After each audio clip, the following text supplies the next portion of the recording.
తల వంచుకొని కూర్చున్నావు? ఒక ఓటమి వచ్చిందా? ఒక పరీక్షలో ఫెయిల్ అయ్యావా? ఒక ఉద్యోగం రాలేదా? ఒక కళ విరిగిపోయిందా? అందుకేనా నీ జీవితానికి నువ్వే ముగింపు రాస్తున్నావు? ఒక్కసారి బయటకు వచ్చి ఈ భారత నేలను చూడు. ఈ నేలపై నడిచిన ప్రతి అడుగు త్యాగంతో నిండింది. ఈ గాలిలో వీరుల శ్వాస ఉంది. ఈ మట్టిలో అమరుల రక్తం ఉంది.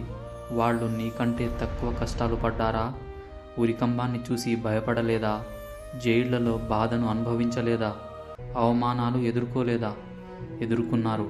కానీ ఒక్క క్షణం కూడా నేను ఓడిపోయాను అని అనుకోలేదు.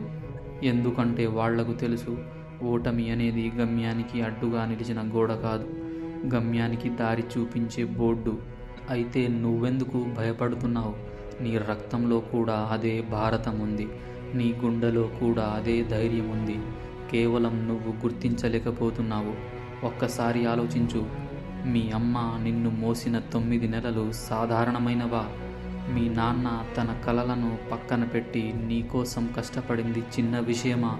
వాళ్ళు ఎప్పుడైనా ఓడిపోయి కూర్చున్నారా? లేదు. ఎందుకంటే వాళ్ళ ఆశల పేరు నువ్వు, వాళ్ళ భవిష్యత్తు పేరు నువ్వు.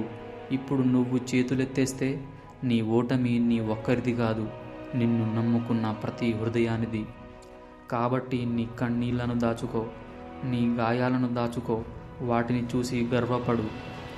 ఎందుకంటే యుద్ధంలో గాయపడని సైనికుడు వీరుడే కాలేడు. ఓడిపోని మనిషి విజేత కాలేడు.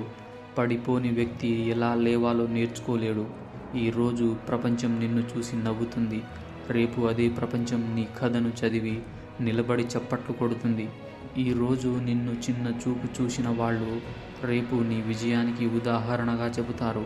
కానీ అందుకు నువ్వు ఇప్పుడే లేవాలి, ఇప్పుడే పోరాడాలి, ఇప్పుడే మారాలి. ఎందుకంటే దూరంలో భారత మాత నిలబడి ఉంది. ఒక చేతిలో త్రివర్ణ పతాకం, మరో చేతిలో నీ కలలు. ఆమె నిన్ను చూస్తూ ఒక్క మాట చెబుతుంది, బిడ్డా, నువ్వు ఓడిపోవడానికి పుట్టలేదు, గెలిచి ఈ నేల గర్వపడేలా చేయడానికి పుట్టావు.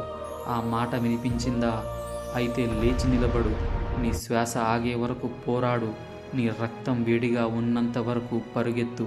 నీ గుండె కొట్టుకున్నంత వరకు ప్రయత్నించు. ఎందుకంటే నీ విజయం నీ కుటుంబ గర్వం, నీ గెలుపు దేశ బలం, నీ కథ రేపటి తరానికి ప్రేరణ. లేచి నిలబడు యువకుడా, భారతమాత నీ కోసం ఎదురు చూస్తుంది. ఈ వీడియో మీకు నచ్చితే సబ్స్క్రైబ్ చేయకపోయినా పర్వాలేదు, కానీ ఒక్క లైక్ ఇస్తే చాలు.